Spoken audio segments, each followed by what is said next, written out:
on 2018-2019 financial statements. But we know that this target was not achieved because there was a qualification in terms of our financial statements, and the main source of that being branch forestry, where there were material misstatements noted by the Auditor General relating to biological assets under the Forestry and Natural Resource Management function. The next slide, please. Media plans were also targeted to be implemented, and these were not fully implemented. There was this program which is called Back to School program, which had to incorporate media campaigns, but this was not achieved, Honorable Chair.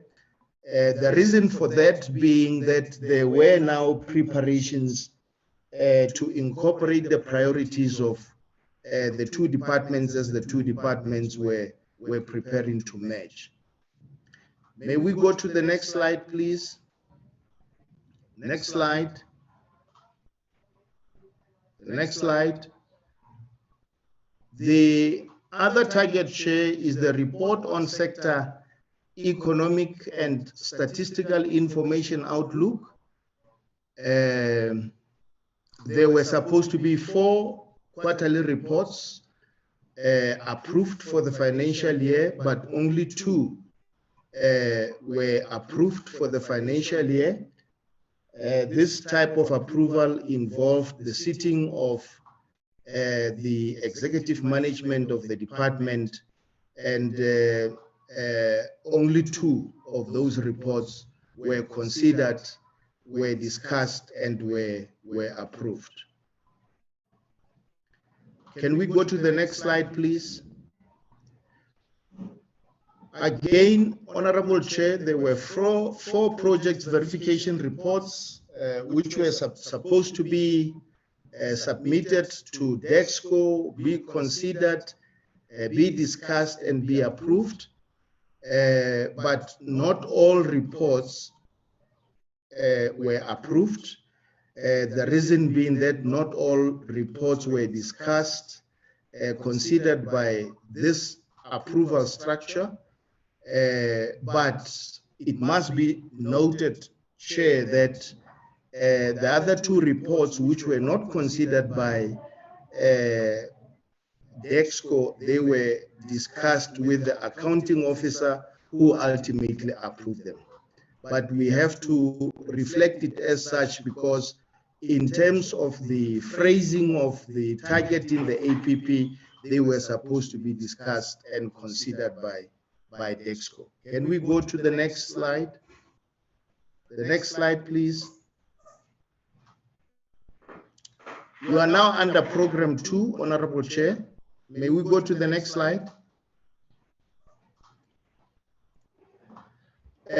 In terms of the target which was not achieved by this program, Chair, it was 2 animal disease risks surveillances which were supposed to be conducted, but unfortunately they were not conducted. The reason for that, honorable members, revolves around the delays in collecting and sending samples to the laboratory. I think there were delays in terms of that, and as a result, by the end of the period under review, they had not yet been conducted. May we go to the next slide?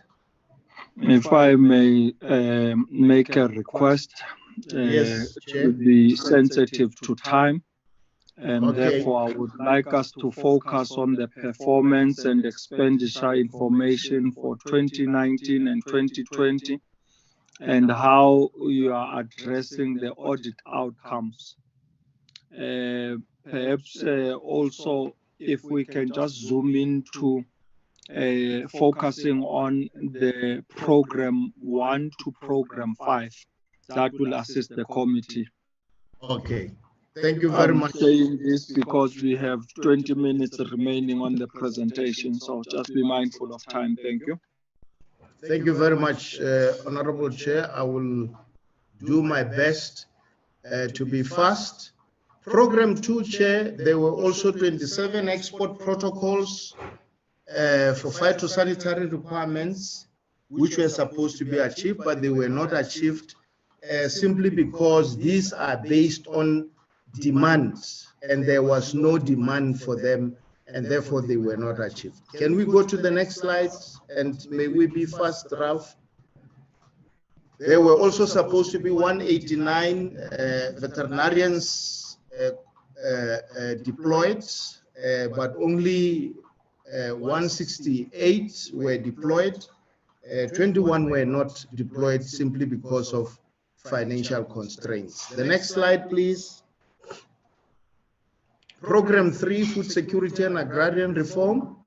They were supposed to conduct a national survey on food and nutrition security. They were not able to do this, honorable members, simply because of procurement-related challenges. Next slide, please. Next slide. Next slide, please. Next slide. Program 4. We are now on program 4, honorable members. Next slide.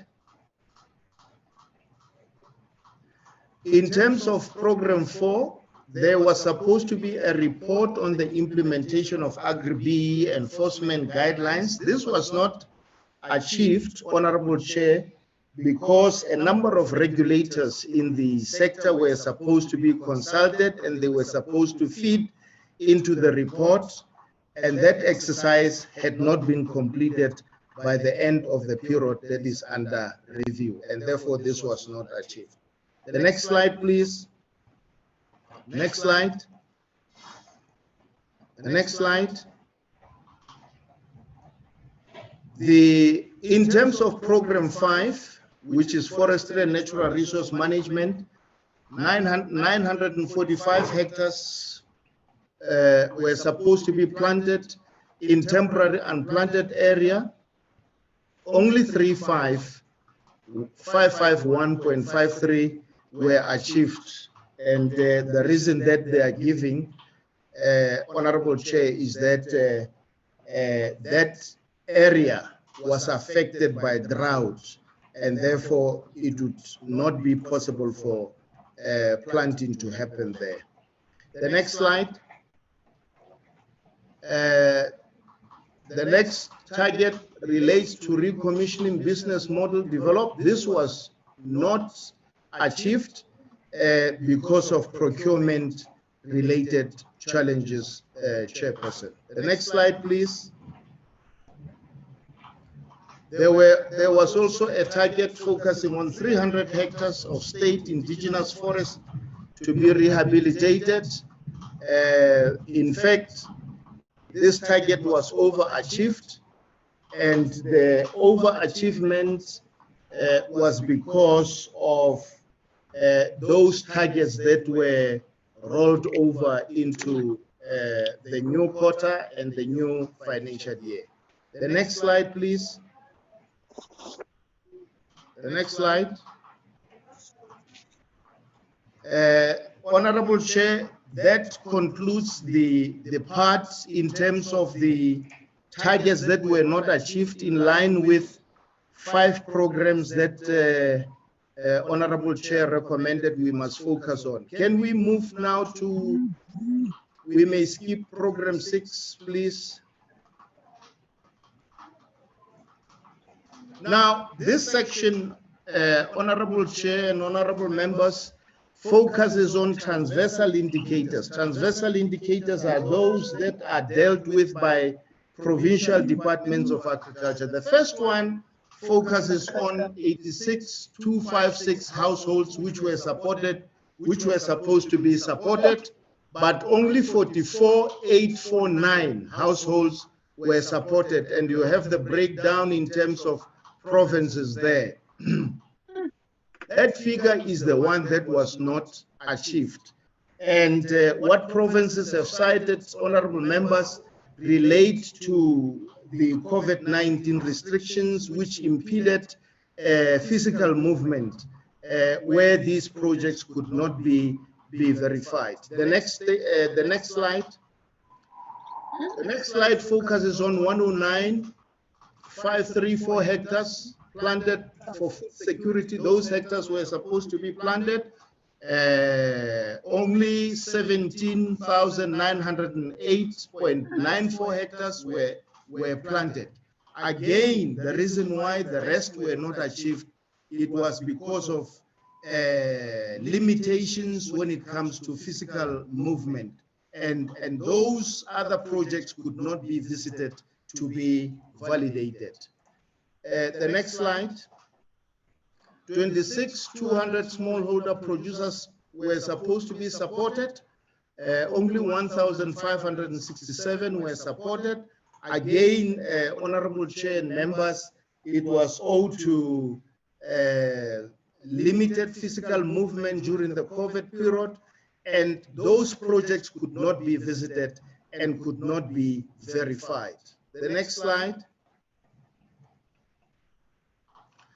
There were supposed to be 27,957 hectares of agricultural land rehabilitated, but what was achieved is a way more than the target, which is 35.183.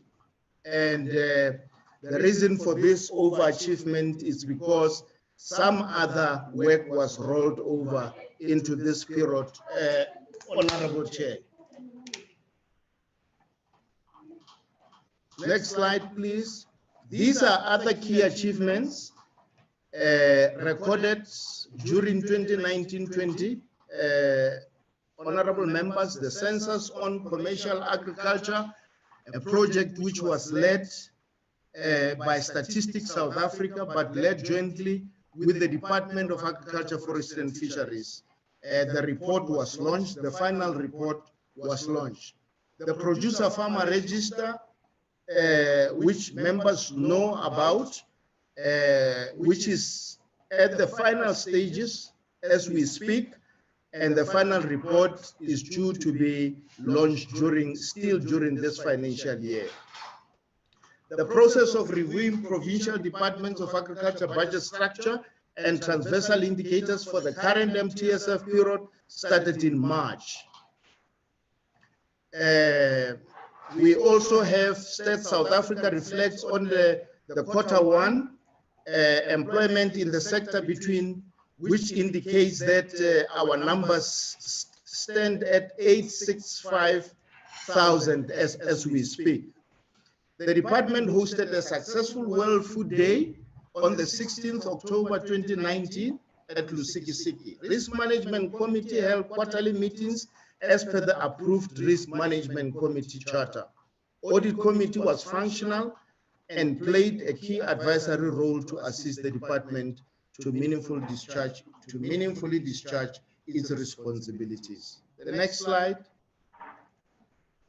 These very, very quickly, Honorable Chair and Honorable members, these are the challenges that have been identified which impeded achievement of targets. Management and control of conditional grants implementation. We noted that at provincial level, the control systems are not that firm in this particular area. The second challenge relates to insufficient funding in critical areas. This is owed to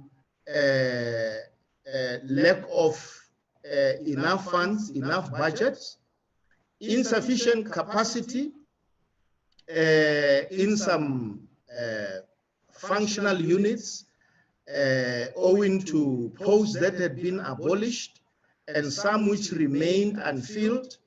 And we realized that to address this thing, we have to improve as far as turnaround time for filling posts is concerned. We also experienced some disaster challenges during the year in question.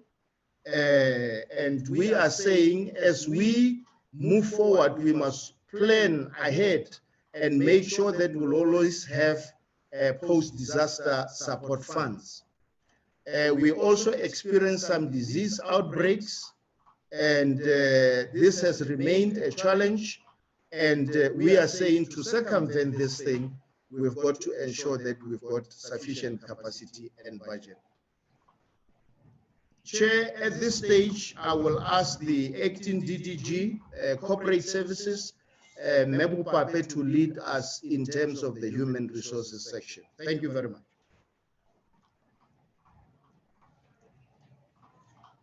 Good afternoon, Honorable Chairperson, Honorable members, Acting DG, colleagues. I'm going to present the human resource issues, and I will not take time. I just want to start with the issues of the post-establishment and vacancy rate and staff turnover between, for that current year. You'll notice that the post-establishment decreased from 6,120 to 5,235. This was due to the abolishment of unfunded vacant posts, and the vacancy rate also decreased, obviously, from 19.5% to 11.2% due to the above matter. The staff turnover rate decreased from 5.8 to 5.2. The next, the whole sentence that's there, I'm just going to summarize to say that what it means is that the MTF human resource plan, which was developed, it included the following priority areas, which is those that are listed there: development of talent management, the workplace skills plan, improvement of access to employee health and wellness programs, and strengthening transformation capacity and implementation of diversity management. Next slide, please. And this is the HR dashboard. I'll also not go through each. However, it talks to the post approved, that were approved at that time. I've already talked to that in the previous slide. And the post field and the vacant post and the vacancy rate, the turnover rate, and the jobs evaluated. And also there is an indication of why the reason for people leaving the service, it was mainly because of retirement. And then it also shows that the disability in terms of us, how are we doing in terms of employing the people with disability. Yes, we haven't reached the required, target.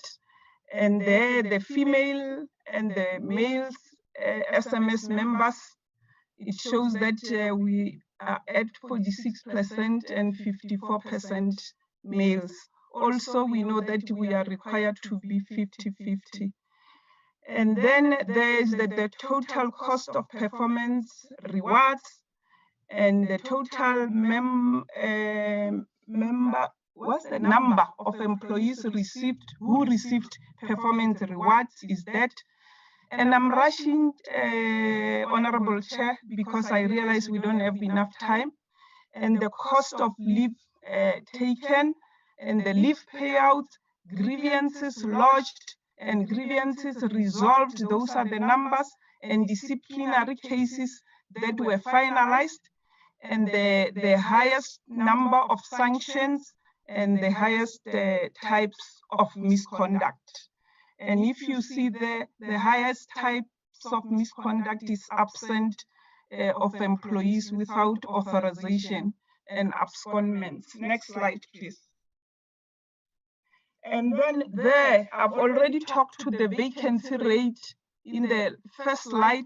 So this is month to month, the vacancies as it happened all throughout the financial year. And if you look at the drop at the end of the financial year, and I've indicated that it was due to those abolishment of posts. Next slide, please. And also this one is the staff age profiles. I'm also not going to spend a lot of time there. So, but just to indicate that at the top there is no title under 1, 2, 3, 4, and 5, 6. These are the levels, the salary levels, salary level 1 to 16, and it shows, you know, then the ages and the number of people in each age category. How many do we have? Thank you.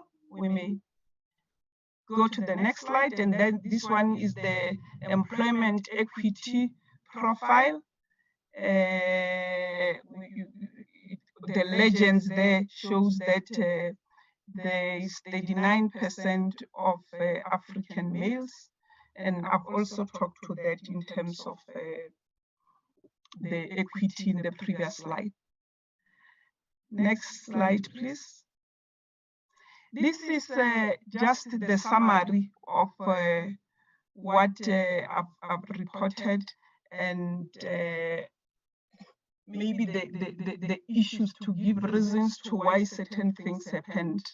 So the filling of vacant posts, they continue to be suspended due to inadequate budget for compensation of employees, resulting in an increase in vacancy rate throughout the financial year. And also that reason I indicated due to abolishment of posts. And the NMOC project required the abolishment of those vacant unfunded positions. I've said that already. And then due to the budget cuts as well, which were introduced by National Treasury, the post establishment was greatly reduced. So as I've indicated, I don't want to waste time. These are the things that I've said already in the previous slides. It's just giving context to what I've talked to earlier on. Thank you, Chair. Thank you. Thank you, Honorable Chair. We will now request Justice to lead in terms of the financial part of the presentation. Thank you, Chair. I hope this is the last presentation, right? That is the last one, Chair. Good afternoon, Honorable Chair and colleagues. I'm going to present on the financials for the former Department of Agriculture, Forestry and Fisheries. The first slide will be on the expenditure per program as at 31 March 2020. And the actual expenditure is 7,460,000,000 against a budget of 7,612,000,000, with a variance of 152.089 million. And then in terms of percent spent, the percent spent is 98%. Next slide, please. The next slide is on economic classification in terms of compensation of employees, with expenditure of 2.2 against the budget of 2.3. Percent spent is 96, and the variance is 94 million. And goods and services, the budget was 867 million, spent 824, percent 95, and the variance is 43 million. And interest is 100% spent, and payment for financial assets is 99.6 with a variance of 11,000. And then transfers, which was the biggest budget amount in our department's budget, The expenditure is 4.185 against a budget of 4.197 billion, and percent spent is 99.7 with a variance of 12.3 million. And then I'll go through the reasons for those variances. And then the payment for capital assets, the expenditure is 202 million against a budget of 204 with a saving or a variance of 2.1 million. And then it tallies with what happens there at the programs, having the percent spent of 98% and the variance of 152.089. Next slide, please. In terms of the targets for Q4, the targets percent achieved is 15%. However, for the total for the year, it will result in 10%.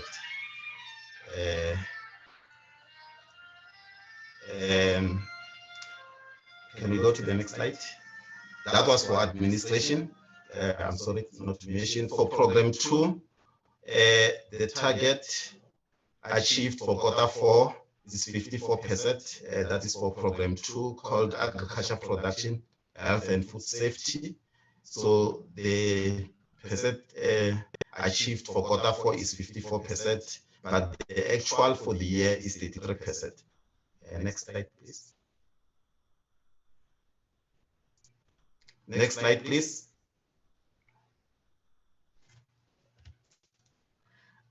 Program 3. No, let's go to program 3. Program 3, it was called Food Security and Agrarian Reform. Actual percent achieved for Q4, 11%, with the total for the year of 19%. Thank you. Next slide. Program 4 used to be called Trade Promotion and Market Access. Actual achieved for Q4, 76%, and then for the whole year is 68%. Next slide, please. And then program 5, actual achieved was 14% for Q4, and for the whole year 13%. Next slide, please. Fisheries program 6, it overachieved with over 100%, which is 219%, and the total for the year 109%. Here it's a summary. In terms of the summary of the whole department, not looking at the programs, the actual achieved for Q4 is 29%, and for the year is 28%. Next slide, please. I'll not go to this slide because it's the same as the first slide. Just go over to the next slide, please. And then to the next slide, please. I just want to go to the reasons. The reasons for the variances for program 1, it was the underspending was on the producer farmer register with 14.4 million not spent. It did not realize as expected. And then the other underspending was due to vacancies not filled due to a moratorium when the departments, the two departments of agriculture and rural development merged, and then following the NMOC process. And then for program 2, the under expenditure there was realized because we could not spend on the earmarked allocation for strengthening inspection services at ports of entry for the amount of 3.3 million, and also for 555,000 with respect to food safety and quality assurance, where we were supposed to upgrade laboratories and equipment. And then the bigger amount being 23.7 million not spent on the import-export system because of the technicalities. And then there were other underspending on the program, which we call compulsory community service, of the primary animal health care program, where the COE of 5.05 million was not spent. Next slide, please. And then for program 3, there was an under expenditure which occurred because of the amount of 3.7 million which was not paid to Land Bank for the blended finance program. There were issues with Land Bank in terms of having not used the funds of the department for the right purpose, and then we decided not to pay until they fixed the problem. And then there was further underspending with respect to vacancies due to a moratorium, as I mentioned in the other programs. There were the moratorium, so as to finalize the merger of the two departments, was implemented, so it affected the spending on compensation of employees and filling of vacancies. And then on program 4, there was an under expenditure of 9.5 million. We can say it's an under expenditure, but I will call it a saving because of the strengthening of our currency against major foreign exchange rate fluctuations when we were paying for membership fees. So we realized a saving of 9.5 million. And then the same story with respect to Land Bank, where we could not pay the admin fee for the program, Agri-BE program, because Land Bank were not happy with the management of the finances that were transferred to them. And then further underspending with respect to vacancies is the same story due to the moratorium, due to the finalization of the merger following the NMOC process. Next slide, please. And then program 5, there was an under expenditure where we did not transfer the amount of 400,000 to the Food and Trees for Africa, owing to the MOU having not been finalized. And then there was an amount of 1.135 million with respect to the land care program grant meant for Gauteng province, which was withheld because they didn't comply. The further underspending was due to vacancies on the merger following the moratorium on the filling of posts. Next slide, please. This is a summary of the quarters, how they performed: quarter 1, quarter 2, quarter 3, and quarter 4. And then quarter 4, the percent was 22.2 against the target of 25. However, for a year, as I mentioned when I was doing the programs, for a year the percent spent is 98%. Next slide. This is in terms of economic classifications. It will tally with the programs. It will be the percent spent for all the economic classification for quarter 4 being 22.2 against a linear target of 25. And however, for the year is 25. It's 98. Thank you. Thank you.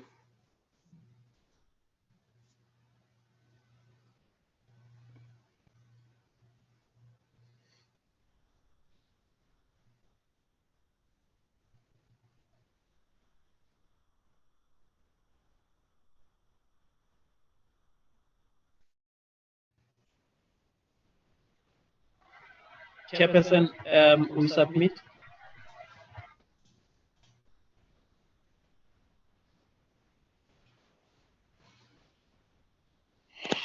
Thank you, Dr. Ramasodi, and the officials of the department for the presentation on the annual report of the former Department of Agriculture, Forestry and Fisheries.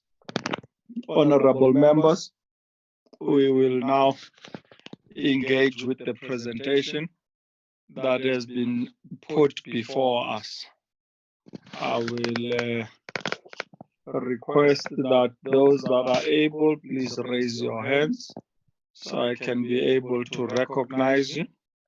and we may then be able to engage with this presentation. Honorable Kabe.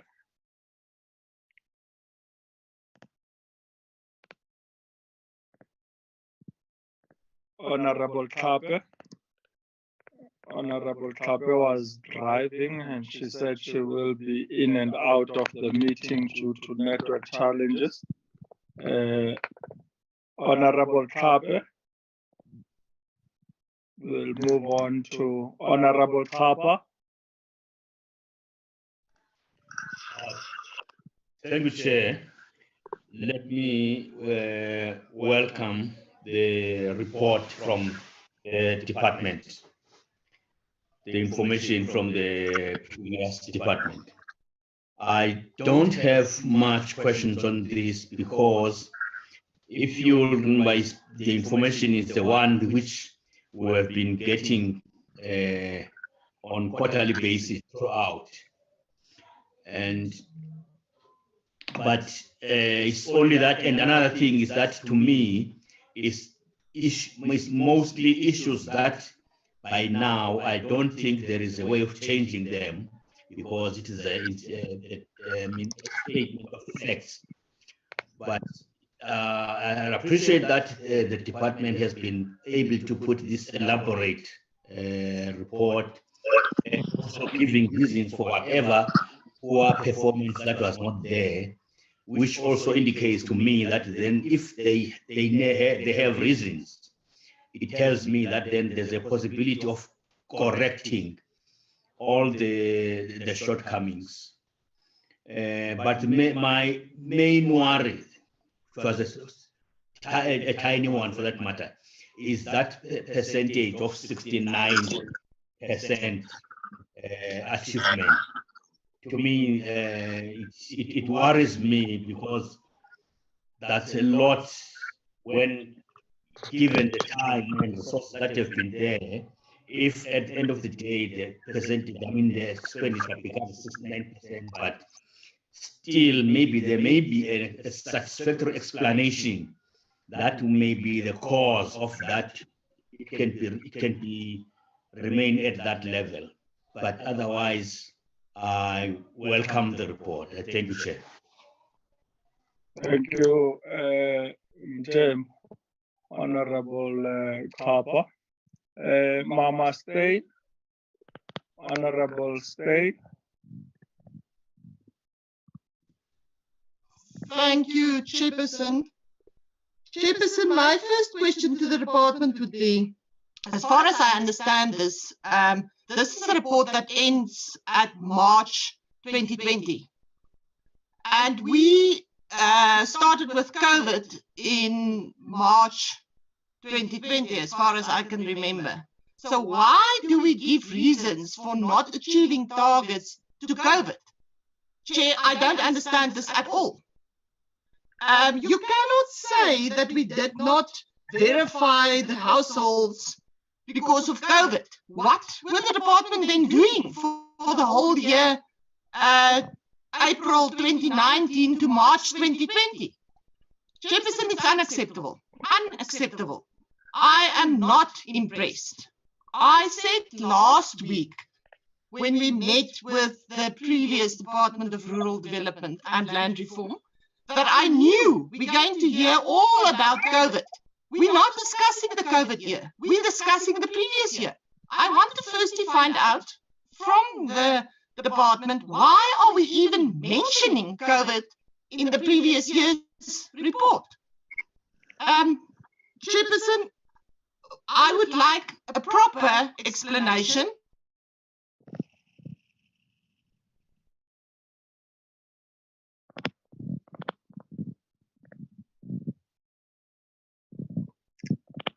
Honorable State, are you still there?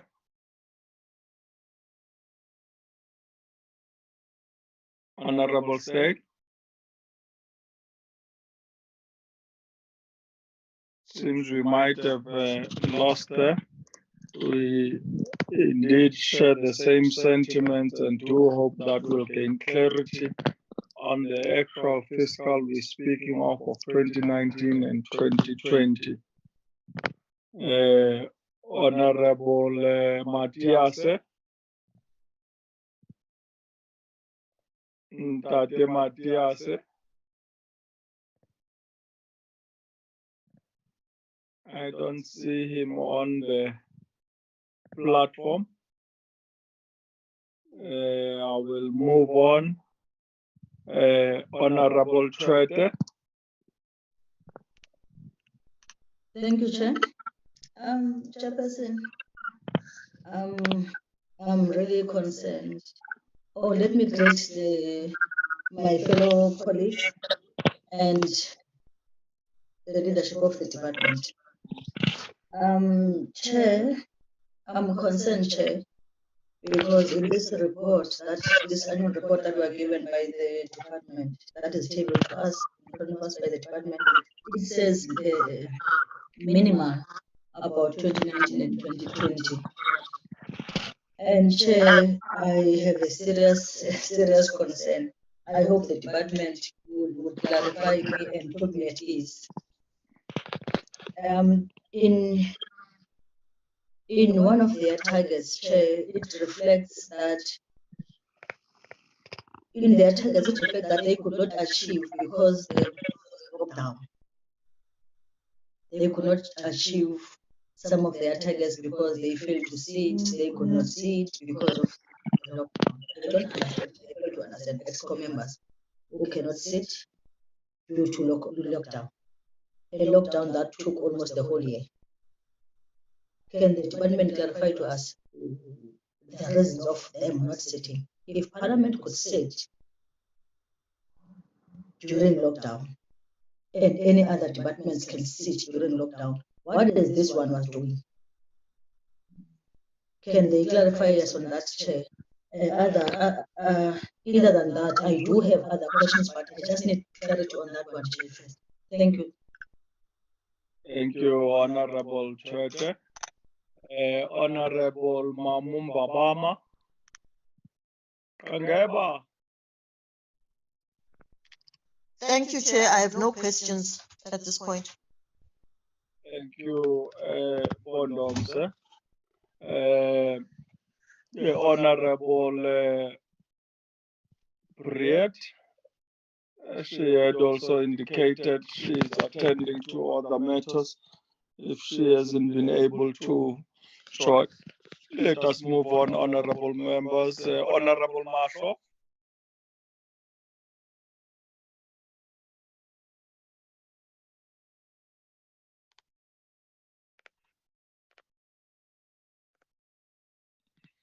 Tobela Marshall.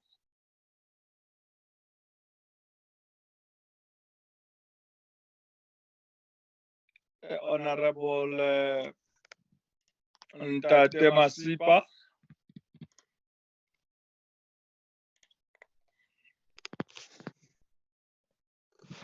Ntate Masipa.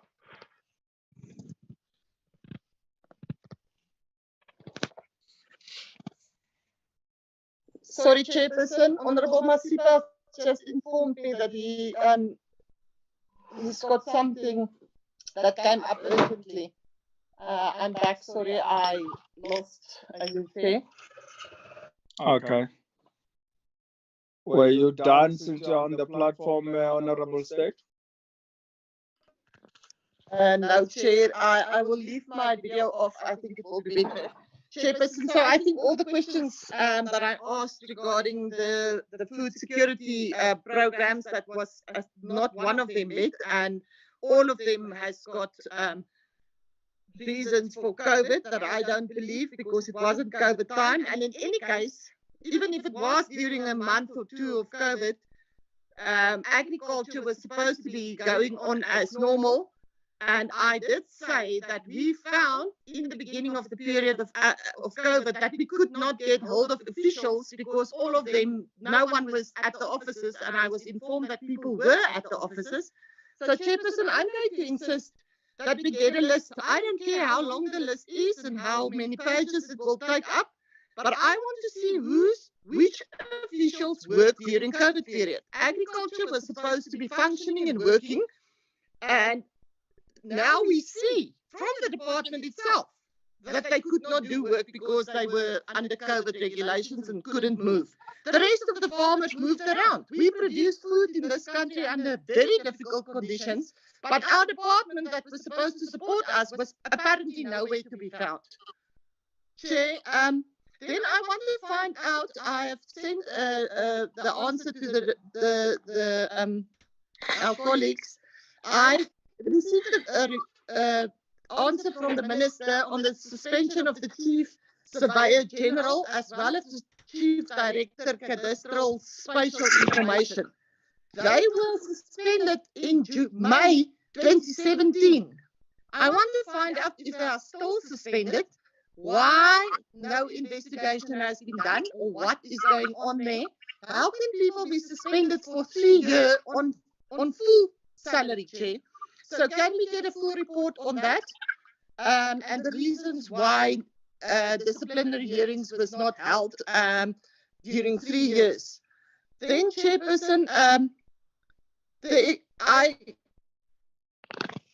want to have clarity on the 25 export protocols, where 2 was said people did not bring any for examinations. I want to understand the export protocols. Is that just to check if people comply, or is that export protocols that must be written so that we can export to new countries? I'm not sure I understand that target 100%. Yes, and I think I missed maybe, Chair, the investigations into forestry and fisheries, whether any investigations was done by the department, disciplinary hearings, or whether any people were charged for findings that was in court, Chair. Thank you. Thank you, Honorable Steyn.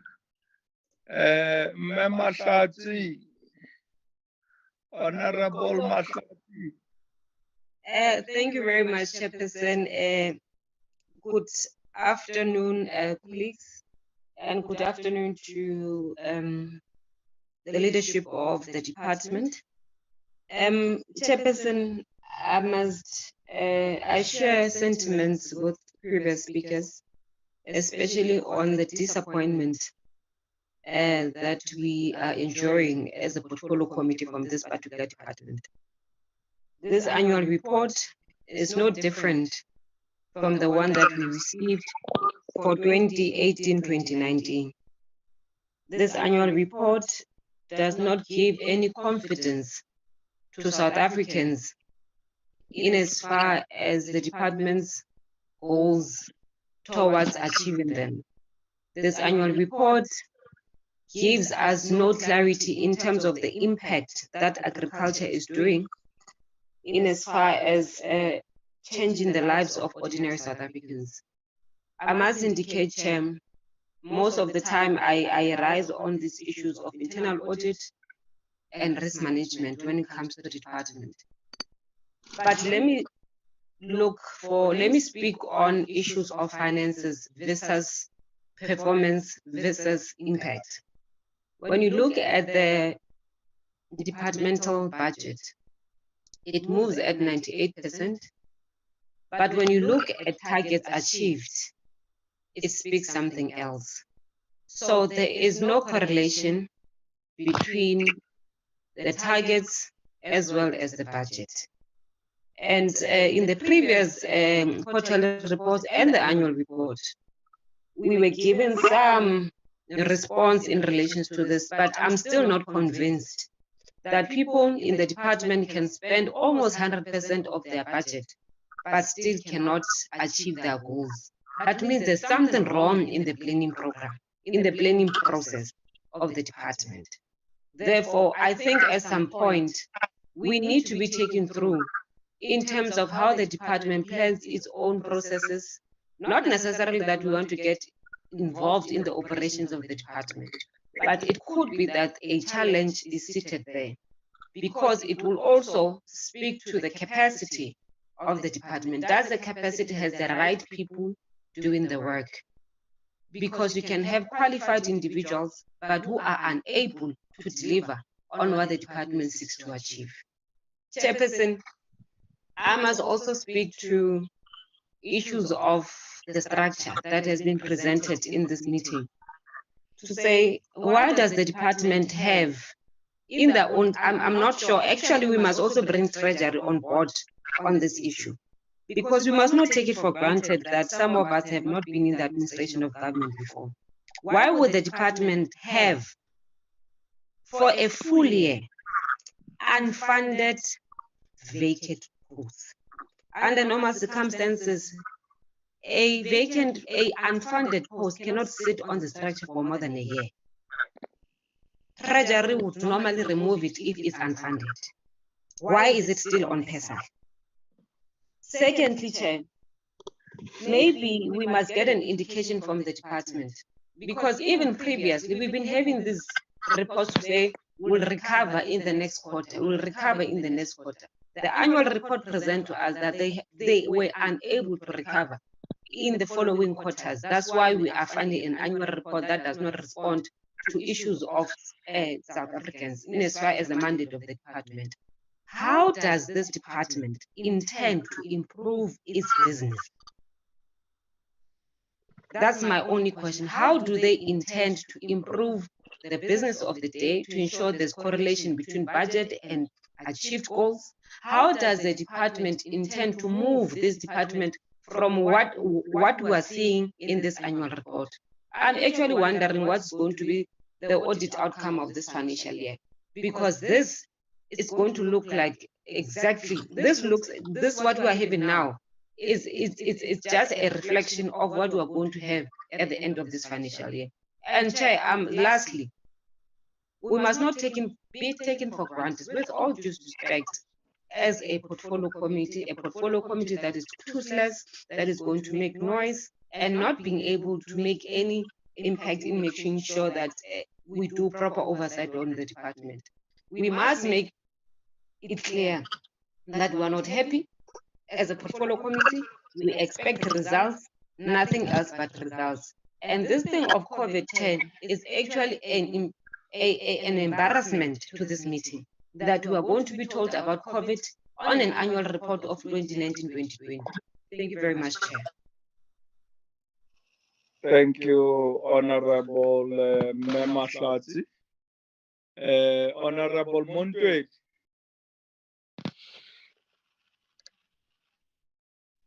Say Brackenfeld, Chair.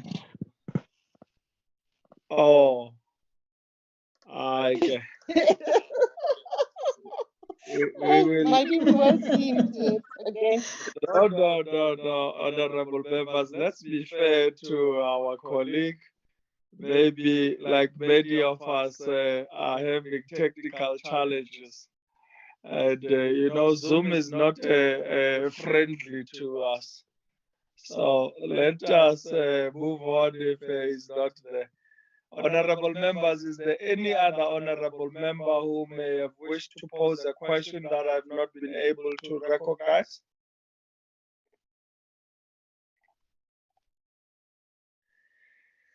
Thank you, honorable members. Ntate Ramasodi, the acting DG, officials of the department that have presented before the committee today. Let me also share the same sentiments as that of my colleagues in the committee. It is totally unacceptable to present before this Committee on Agriculture,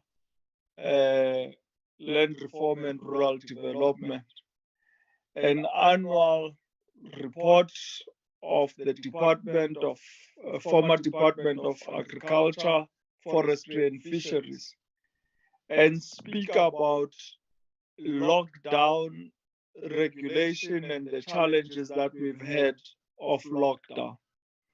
I must outline before you, Ntate Ramasodi, that this is a report of 2019, April 2019 to March 2020.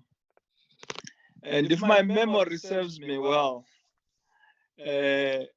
COVID and level 5 was announced on the 23rd of March, and we began on the 26th of March, which was a Thursday, to have lockdown level 5 instituted.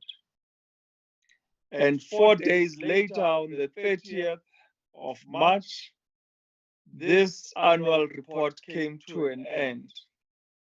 So it is totally impossible that COVID regulations and lockdown had a negative impact on the implementation of fiscal by the department.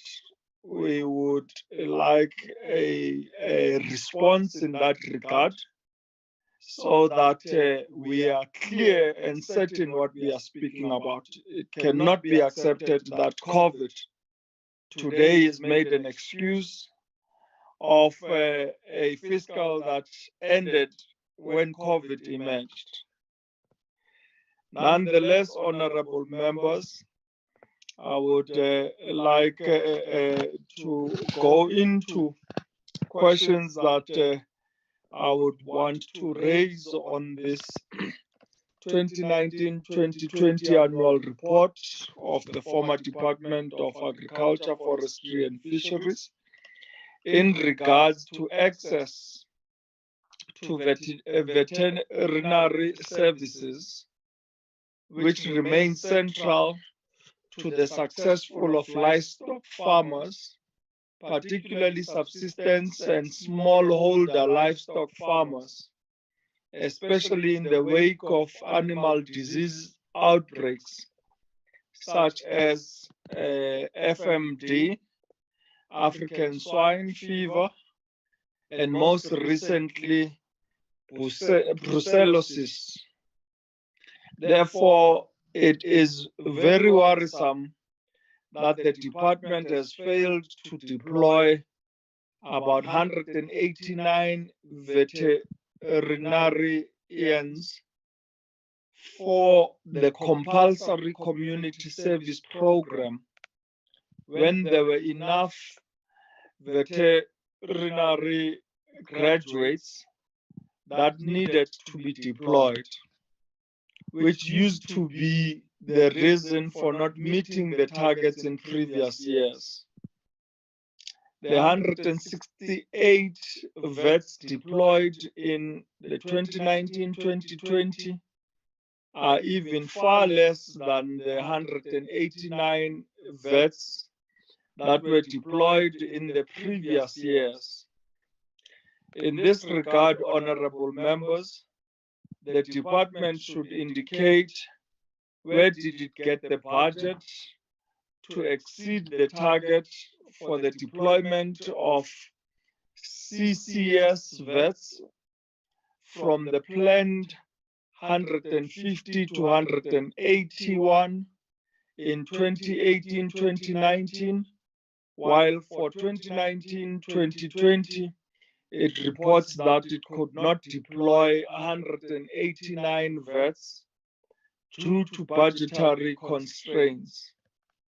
In addition, honorable members, the department should indicate what happened to the 21 vets that could not be deployed in 2019-2020 and how it is addressing the mentioned budgetary constraint to ensure that all vets that qualify for deployment are placed in the work field.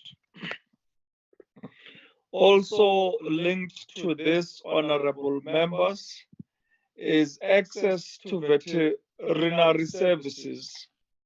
The list that was last sent to the Portfolio Committee of Agricultural Land Reform and Rural Development by the department showed that in 2020, most vets, 34 in actual fact, were deployed in Gauteng province, which is an urban province with far less livestock than most rural provinces, while Free State, which has more livestock, at least at the commercial scale according to the latest agricultural census, employed 12 vets.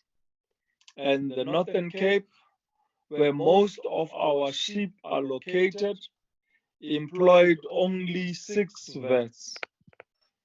The department, honorable members, has indicated that provinces make requests for the deployment of CCS vets, and the number of placements depends on the availability of resources in a province, or rather its state of readiness to accommodate additional vets. This creates an anomaly between the number of vets that are placed in a province against the actual need for veterinary services, where rural provinces generally have more livestock and have the greatest need, but do not have enough resources to accommodate more vets. Therefore, honorable members, how is the department, through the implementation of its veterinary strategy, addressing these anomalies and assisting provinces that are in great need and have shortages of vets to improve access to veterinary services? Thirdly, honorable members, can the department report, has reported that the national policy on the comprehensive producer development support was tabled at Cabinet in March. Has the policy been approved by Cabinet? What is its current status as we speak or meet today?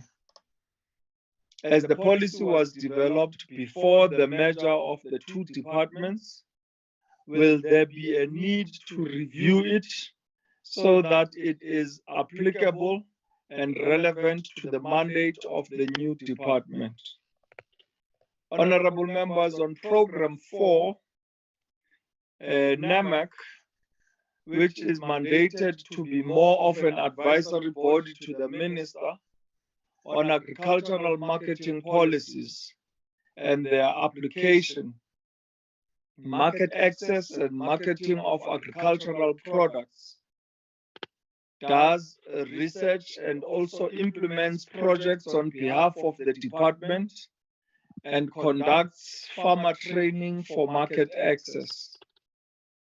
The department, honorable members, should therefore explain the linkage between its activities on SA GAP and training on market access and work that is done by NAMAC on these activities. Can the department also, honorable members, report on its supported 144 co-ops with training and trained 60 agro-processing entrepreneurs on norms and standards? The department should also, honorable members, indicate the criteria that is used to select co-ops or entrepreneurs for training. The department should also indicate how it assesses the impact of the training activities, whether conducted by the department or its entities. For example, honorable members, how does it ensure that after such training, the beneficiaries are able to use it to their benefit. For example, where they couldn't access market access before, they are able to gain that access. NAMEC, honorable members, has reported to us that as part of its M&E of industry transformation support, it visits commodity-based smallholder projects in different provinces and writes assessment reports that it submits to the department.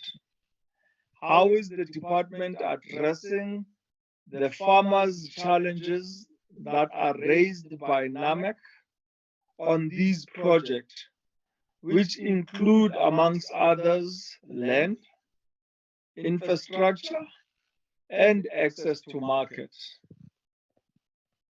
One of the department's standing targets, honorable members, is that it has been achieving, including in the year under review, is the compilation of a status report on compliance to AU and SADC obligations.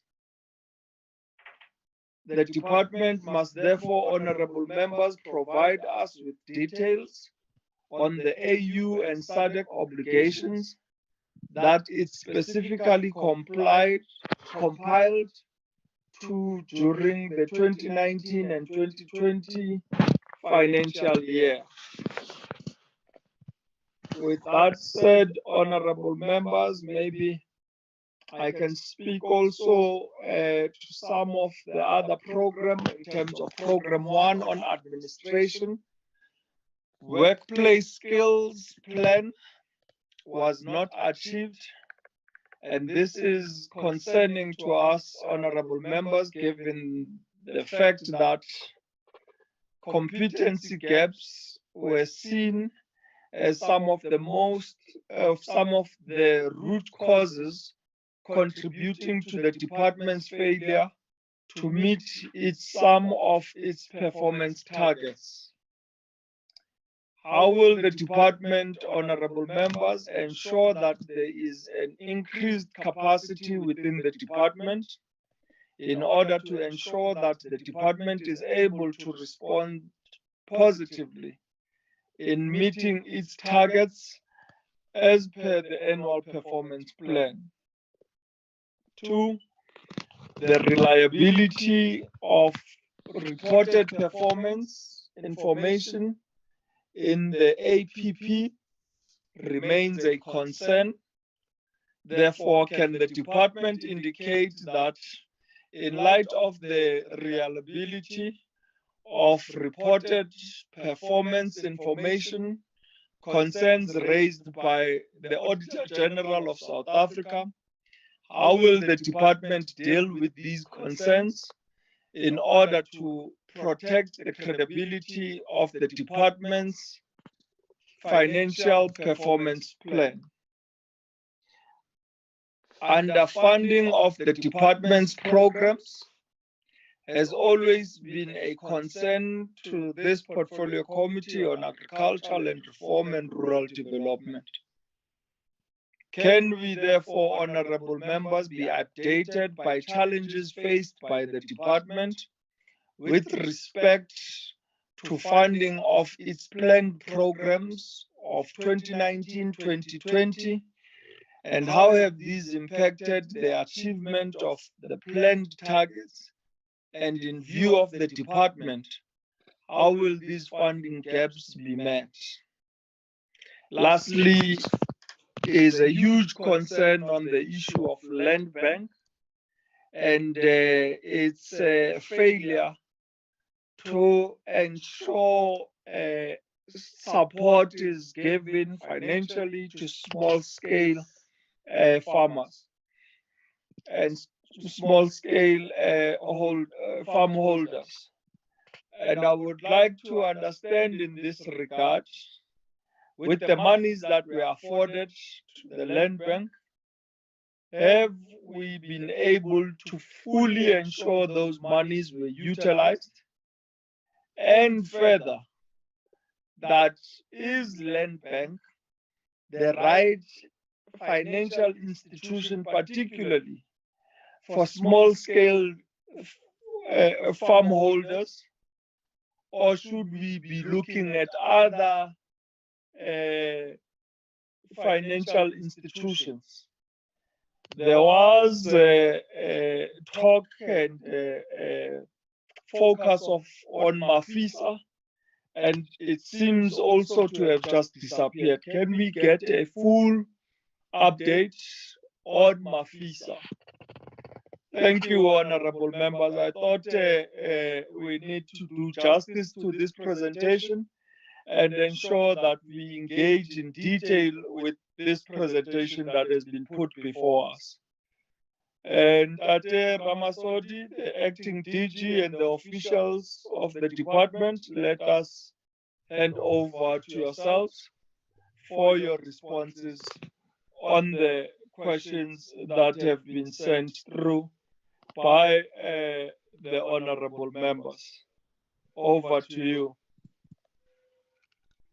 Thank you very much, Honorable Chair and honorable members. Let me thank you for the incisive questions relating to the presentation that is being made in front of you. I would like to respond to two issues before I give over to the colleagues, and then I'll wrap up in terms of the issues that the colleagues might have not covered in terms of the questions that came from the honorable members. I think the first one is the issue around COVID-19, and this issue has been raised by honorable members. I think sufficiently, even last week it was raised in terms of the issues. And I would fully agree with honorable members around the angle that is being taken around how COVID-19 is used. However, I would like to indicate to honorable members that at lockdown level 5 that started at midnight on the 26th of March 2020, there was a provision that was made, and I think it covers the issue that Honorable Stein was asking, and I think Honorable Matlatsi to a greater extent, that agriculture was an essential service. An essential service in terms of producing the goods. Not every angle in terms of agriculture was working at the time, because there was an expectation that we should identify, even within agriculture, those activities that would be regarded as essential in terms of the production of food. And in this case, the issues that have been raised by the colleagues are not around implementation. They are around the issue around verifying whether what was said has been done. And that verification in terms of monitoring and evaluation was not part of the essential services as determined by the DGs at that stage. What were the essential services during that time? Were your veterinary services, your plant health services, your issues that have got to deal with the issuance of services to your farmers, extension at that stage, and you would also have all the certification aspects of the department all working. And you also had part of the department that was also doing work in terms of the NAMEC, who were doing the economic assessment and other issues. So it is not every employee of the department who was working during that time. And I think that that would also be reflected in the report that we'll be sharing with Parliament as requested by the Honorable House. The second issue that I would like to raise, I think that is important, was an issue around how the department shows up when we discuss issues with the portfolio committee. I would like to indicate that the department takes the portfolio committee very seriously. We take the work of the portfolio committee very seriously, and whatever that the portfolio committee advances is made a responsibility of the department to ensure that it does not reflect as if the department is not responsive.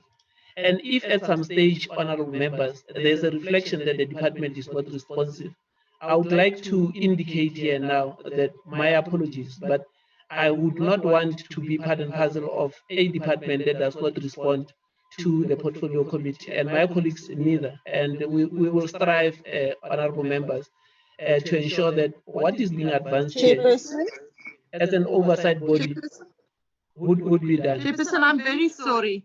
Chairperson, it's Honorable Stein. Honorable Stein, is that a point of order? Yes, Chairperson, I'm really very sorry to do this to Mr. Ramasodi.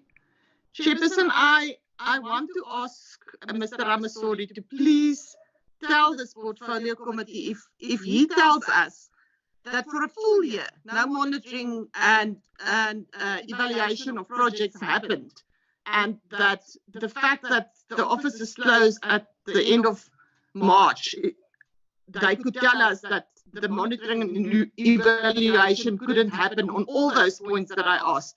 Because that is what I understand that he said. Now, I'm sorry to do this, Chair, but I really think we need to clarify this as a matter of urgency.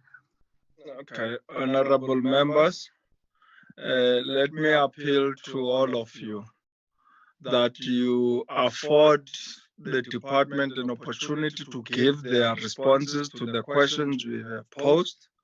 We have sufficient time on our side to have follow-up questions and to continue engaging and probing on these issues. Should we need to request for more time from Parliament to have this session continuing, we will do so. But let us afford the department an opportunity. We have raised questions. Let them give responses to the questions we have raised. And we will afford you an opportunity to have follow-up questions on their responses. Thank you. You may proceed, Dr. Ramasodi. Apologies, Chairperson, and Mestain. The issues around the verification would be captured under each and every program that will follow. Just out of interest, when food security indicates and they come in, Chairperson, they will reflect that there was verification that was done for certain of the quotas that were there, except for quarter 4, which is the real quota that then reflects on the whole year. But I'll await until the colleagues take that matter and respond accordingly, because those questions were asked. I was just covering up the issue at the strategic level, and if there is any indication from honorable members that the question was not answered, it will be answered. All the DDGs who are on the platform will be taking a piece in terms of what the honorable members had asked. I was concluding on the issue, Chairperson, that this department is tied to the decisions that are taken by the PC, and will never at any stage be seen to be intransigent to the guidance that is being given at PC level. I would then request the colleagues starting from program 1, dealing with the issues around administration, and then I'll go to program 3, dealing with food security, go to economic development, dealing with issues of program 4, and I will then take fisheries issues that were raised in terms of program 6. In that order, and then I'll conclude, Chair. Colleagues, may I just request that you are short, and then we allow members to also ask additional questions, if any. Thank you.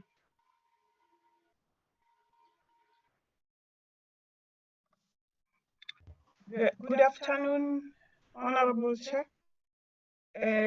It's Ms. Bupape, and I'm responding to the question from the Honorable Chairperson about the workplace skills that Honorable Chair indicated that it wasn't approved and implemented. Actually, on the slide that I presented, it's one of the issues that were clearly indicated that this was approved and implemented. Also, once it has been approved, we are required to report to PCTA on a quarterly basis on how we are implementing and I mean, we have to indicate how, firstly, how we're going to implement this, and quarterly basis, then we give them the reports of how we have implemented. Thank you, Chair.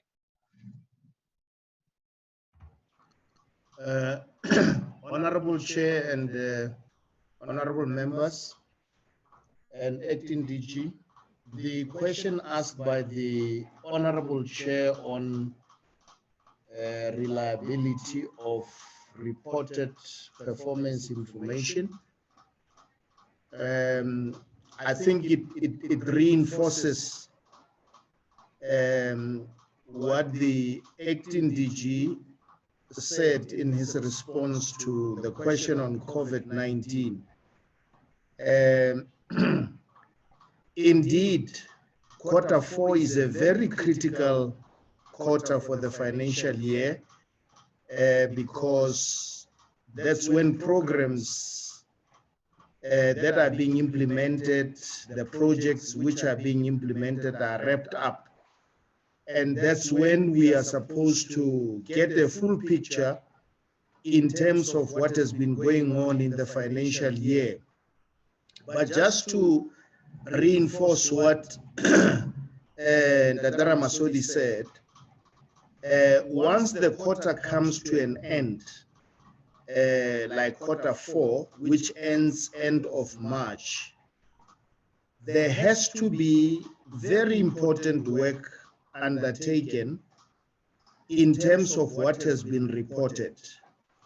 There has to be physical visit to the projects. For example, some of the projects we mentioned relate to supporting households, some relate to supporting smallholder farmers. These are projects on the ground which, when we receive reports from provinces to say so many households have been supported, teams must be dispatched to go to those projects to verify.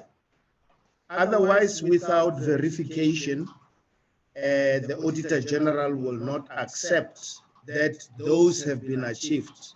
Even if they have been achieved, they must be supported by evidence. So I just wanted to add to what Ndadara Masodi said.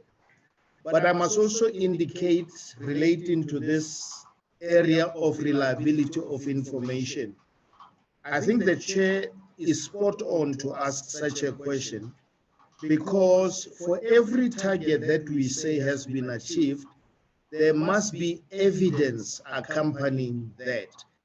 And to make sure that our information is reliable, reported performance information is reliable, we've got to strengthen our monitoring, where officials actually go out to verify projects, and where officials actually check and validate the evidence which has been provided for reported information.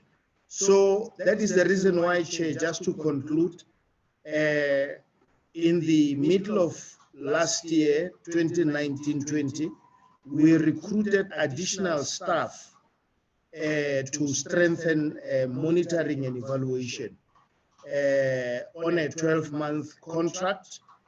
And that was an attempt to make sure that our performance information is reliable, it is supported by evidence. And I think going forward, Chair, without belaboring the point, there is a need that we must keep strengthening our monitoring and evaluation to ensure that the reported progress on projects on the ground are visited and are validated. Thank you very much, Chair.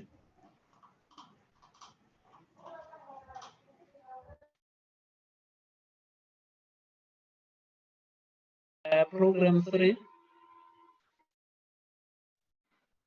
Thank you very much, Mr. Ramasodi. Good afternoon, Honorable Chairperson, Good afternoon to all the honorable members.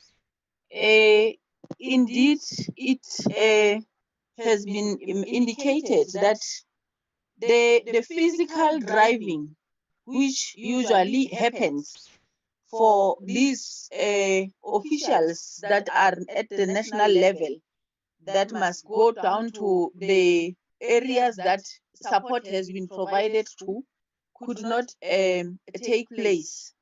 And we would also remember, honorable members, that during this time, there was challenges even in terms of accommodation, because these officials, when they go down, they also need to reside there for some time and sleep over and do the work until the work is done. Now you will find that that also became a challenge without laboring the point in terms of these figures that the honorable members are concerned about, and rightfully so. The figures that have been reported are indeed what was factually verified. Hence, we could not report everything that we had gotten with us. We because of this lack of proof of evidence on this, and we would correctly so have received more figures, but in terms of containing proof of those, we could not put them in our report, because indeed, as Mr. Koboko was saying, the AG would want proof which is hard copy usually. And I must also be quick to mention that we, as the new now merged department, we are looking at options of putting or lessening the hard paper and starting to engage producers that are smallholder and subsistence online, so that we already capture almost everything, and it could be quicker to verify. The figures that we are seeing here were verified even in quarter 2 and quarter 3. And as said, the quarter 4 figures are the biggest, and that's where we get the most numbers in terms of performance. Through you, Honorable Chair, if I can also just talk to the aspects of the national policy on comprehensive social development support that you raised a question on, is that yes, indeed, it was tabled in cabinet during March, and the status thereof is that cabinet had a lot of concerns, and it was referred back, and it had to undergo further consultation, and it has now been consulted and agreed upon at NEDLEC, and there are now processes that have been put in place, so that business and labor, they put through their aspects and their issues, and this is now going to be tabled to the minister in towards its finalization. And the other issue is that, as you asked, Honorable Chair, the policy was also consulted between the two departments that were merging. So its status is that it is still the national policy on comprehensive social development support, which will guide the country's support to the various categories of producers. I would request that I stop there, Chair, Honorable Chair, and honorable members for now, and thank you, Mr. Ramosedi, back to you. Program 4.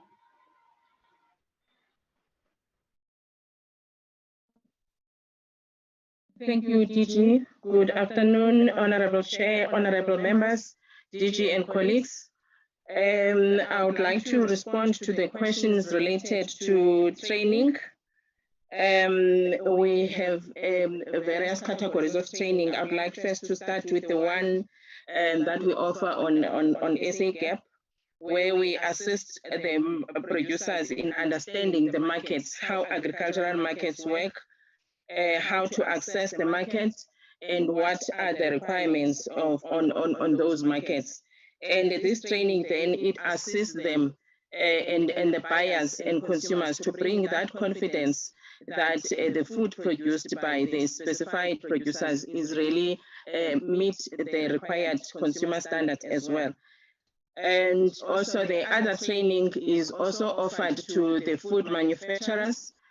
They are guided into all agro-processing processes, development of agribusiness, and ensure that they also comply to the regulations that are put forth by government. In terms of South Africa, it would be Food, Cosmetic and Disinfectant Act. And also understanding and the mitigating of the outbreaks and diseases in food manufacturing systems. So those are among the training opportunities that we offer to our small-scale producers and small-scale farmers as well. We would like to ensure that they all comply, and this training then also ensures that they are able to access the market, for which they wouldn't have understood if the department wouldn't have offered the training.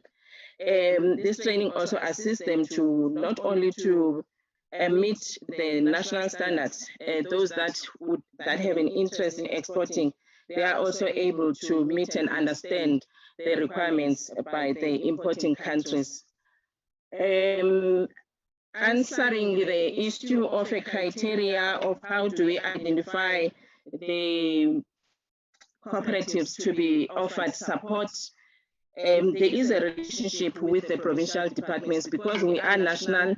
There's a cooperation that we are informed of the local needs by the provincial departments.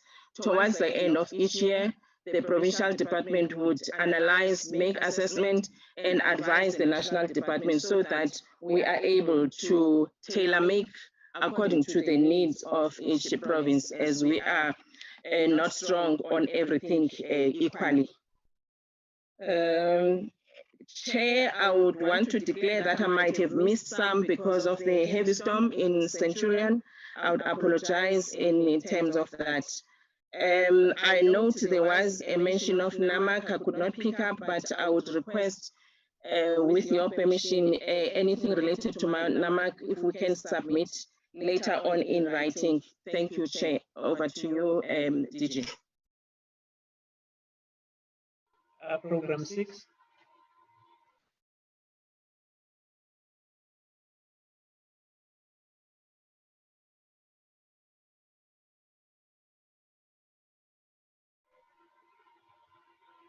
Mesu Middleton, in terms of the...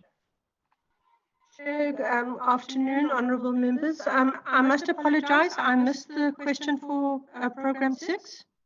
It was around investigations that were done within the fisheries environment, whether there were court cases or disciplinary actions that were taken within the fisheries management. Okay. Apologies for that. Chair, I can report that there are several investigations that are still ongoing by the Hawks.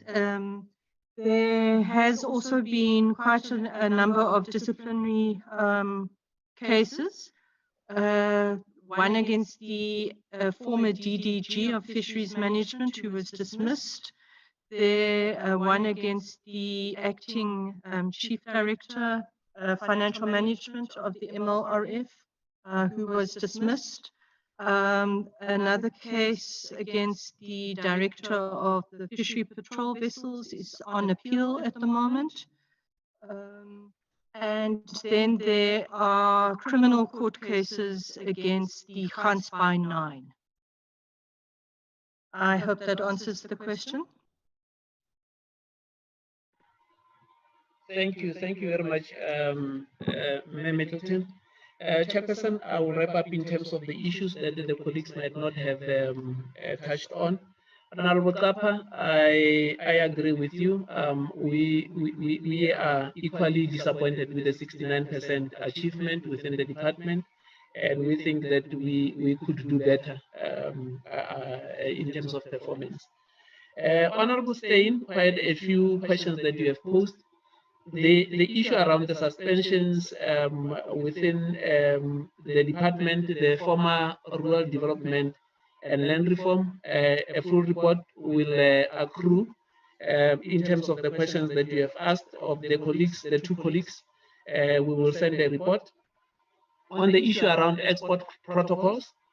The export protocols are those protocols that we have signed with other countries, specifically in the land environment, where we export our crops and our foods to other countries. We have got those and already signed. So the non-achievement is that we had put a target for all the protocols, but not all the protocols were used last year because all of those are dependent on the demand that is from the industry. So some of them could not be used. And because performance is binary, even where performance has been done, it will be reflected not achieved because the number we could not reach. But we have since recrafted that to ensure that of whatever in terms of the protocols are presented and requested by the clients in this case, we go for 100% instead of giving a definite number that would be dependent on the uptake.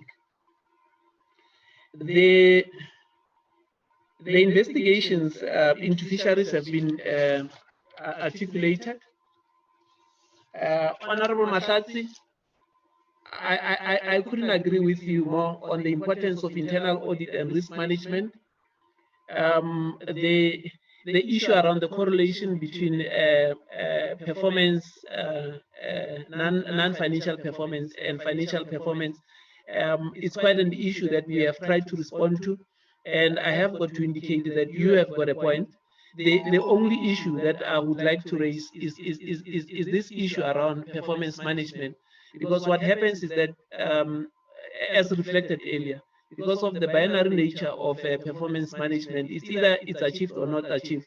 In most instances, some of them, it's not to say that there's no work that is being done. It's because at that stage, what was the target could not be achieved, but there was work that was there. But I fully take your point in terms of ensuring that in terms of the planning phase, that correlation is reflected. You have also asked about the unfunded vacant post. I think the reflection, you are correct. There is nothing of that term. A post that needs to be reflected on the post establishment is a funded post, and the other one is a wish list. Was held this week.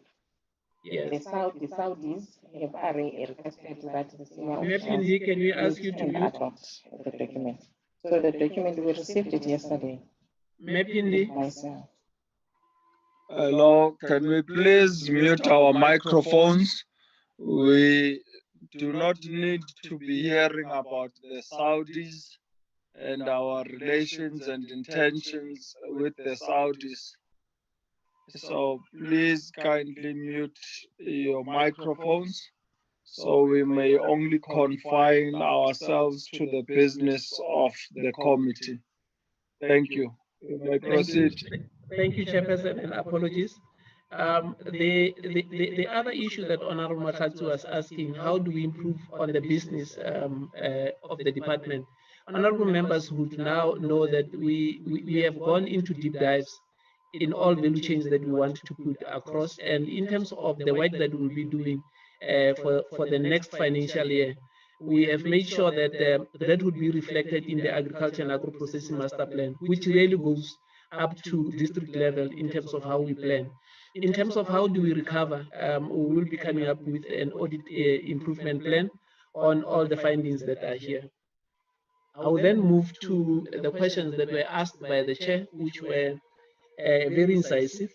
The first one, Chairperson, was around vet services and the deployment of CCS vets in this case, where we deployed 168 instead of 189. Let me just indicate that all the 168 that came from the University of Pretoria were absorbed. The people who could not be absorbed were those who had requested to come into South Africa to come and serve the CCS here and then get employment in South Africa. In that case, I would draw honorable members' attention to the money that was left in the kitty.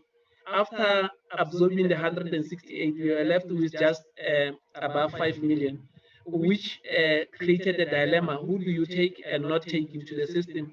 And we decided at that stage, because based on the allocations, we could only have the 168 and at that stage, or even a little bit more. But then because all of those were not South Africans or did not utilize South African universities to get qualifications, we had a dilemma in terms of those. We could have taken 2 or 3 more, but we couldn't even reach that target. So what we had done is that we had engaged during the course of the year and raised this with the CFO to get additional funds, but we are not successful in terms of getting that. And the CFO or the person who was presenting would attest to this attempt that we made just to reach this target. In terms of what we do going forward, we had built on an escalation plan to ensure that we also push the university in terms of getting more students in so that we can get more vets in. For this year, we are attempting to just get additional money to ensure that we reach our targets, Chair. And with the current spending patterns, I think we might just crack it just to offset the number that we have set ourselves in this financial year. The other issue that the Chair had asked, I think that the map India had indicated because of the storm that we are having in Pretoria, was the issue around how NAMEC interacts from a point of marketing point, and also how does it relate to the South African good agricultural practices. The SA gap is currently being implemented from a point of the PPCB, the Perishable Product Export Control Board. When the Portfolio Committee took their report, this was presented to be an achievement from their side.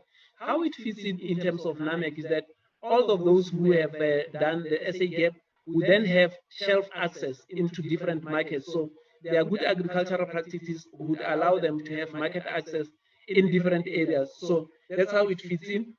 Whether it's to the market or whether it's into retail, it's the use of SA gap.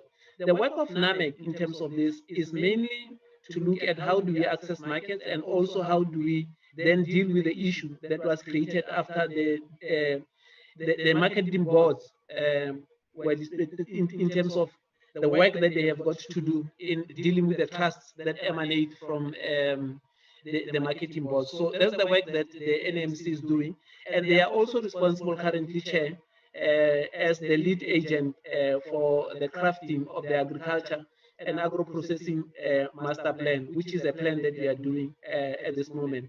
They were also responsible during the financial year under question, Chairperson, for the National Red Meat Development Program, which is a program that is meant to ensure that smallholder farmers advance within the value chain in the red meat industry. The issues around the SADC, the commitments that we have around SADC, Chairperson, we will outline and give you a document that deals with the commitments that we have in terms of the SADC protocol, and that protocol has got a few annexures, and each and every annexure has got the commitment that South Africa has, specifically in terms of agriculture, Chairperson. On the issues that Chair had raised, I think there were 2 more. Yes.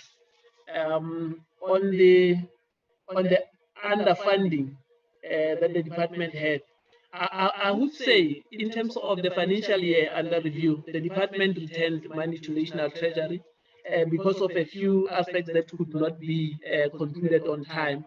But I'm happy to announce, Chairperson, that some of the achievements that could have fallen within this included something that we took on the 1st of April, where every certification in the country is done, plant health certification is done on an e-platform, and we are very happy with that achievement from there. Whether there would be funding gaps in this year, Chairperson, I think with the impact of COVID and the presentation that we made on the first quarter, the Portfolio Committee would be pre-warned that the funding is enough for now, but I cannot talk about it on the outer years. The biggest issue that we are facing as a country, I think, is to move from the manual system, whether it's for applications, whether it's for certification, or for also registering our farmers, into a platform that would be easy to dispense of activities of the department. And lastly, Chair, on your question on the land bank, there is work that is currently happening from the minister's side on the land bank. There's work that the land bank themselves are doing, and it's very important what you have raised, and I think that Honorable Stein had raised in terms of the land bank. The loan book of the land bank is not only to the farmers that we see approaching the land bank. Some of the intermediaries that we have in agriculture, whether co-ops or others, were dependent on the loan book of the land bank. And with the challenges that the land bank is having, it's going to have an impact in terms of the ability of the country to produce, and hence the importance in terms of the discussions on the land bank and the discussions that Minister is having at that level. Thank you very much, Chairperson.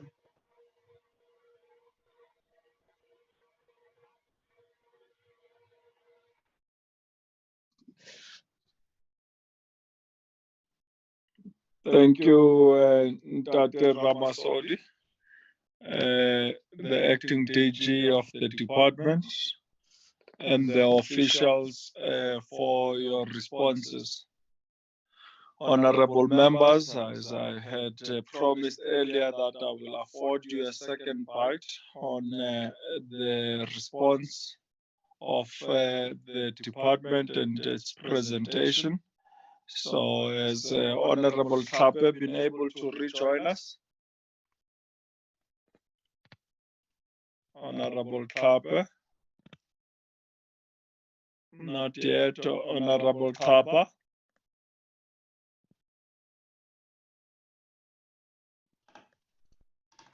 No, I don't have anything to say, sir. Chair. Thank you. Thank you, Tlhapa. Honorable Mama Stein.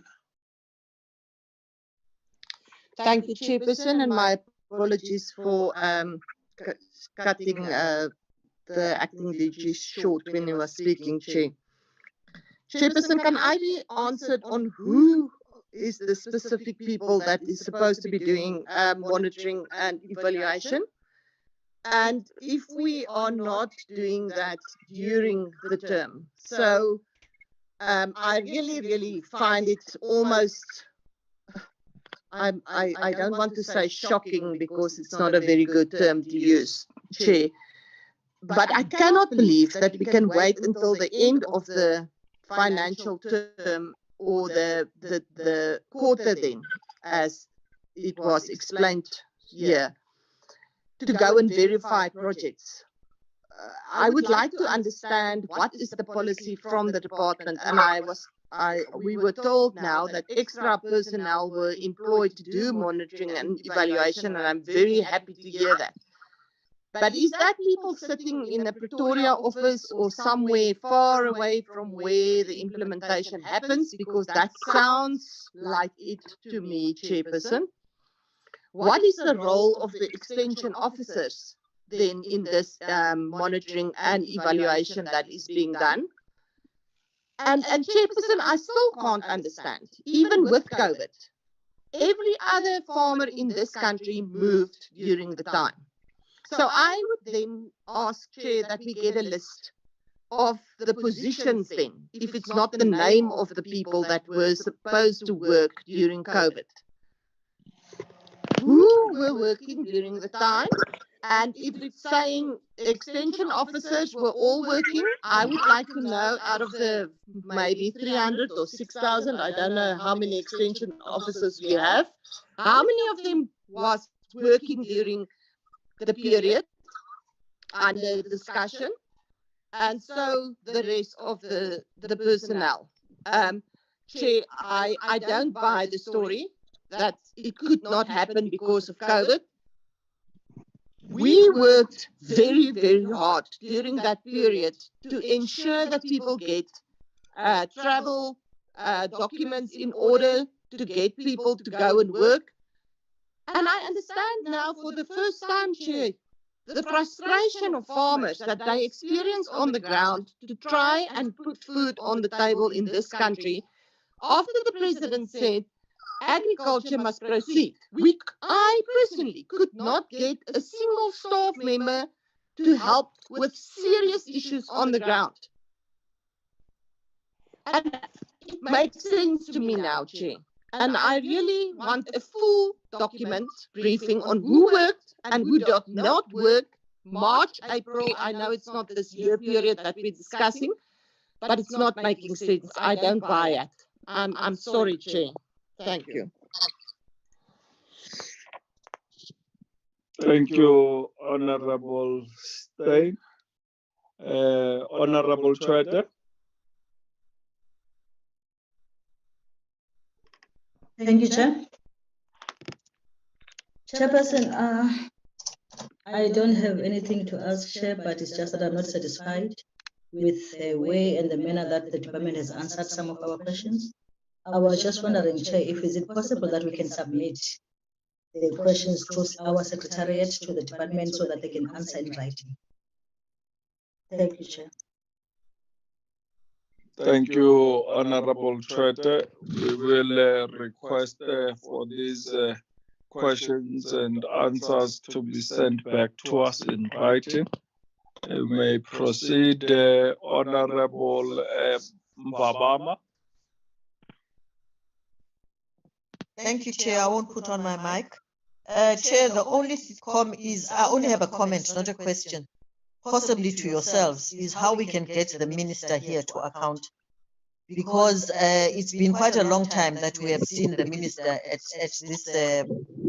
this committee, and even her deputies are very scarce. And I really am sitting here trying to think, what can we do if we don't get satisfaction from the officers themselves? And my only answer is that the minister herself should come here and account on what they are doing, Chair. This department doesn't even have a DDG at the moment. So maybe that's the reason that they don't have direction at the top, that nobody's managing anybody. So I would really appreciate it, Chair, if you can try and get the minister to come and account. Thank you. Thank you, Honorable Mbabama. I can assure you that the department is being managed by the executive, and timelessly they do join us from time to time with the Deputy Minister Ubawo Dlamini.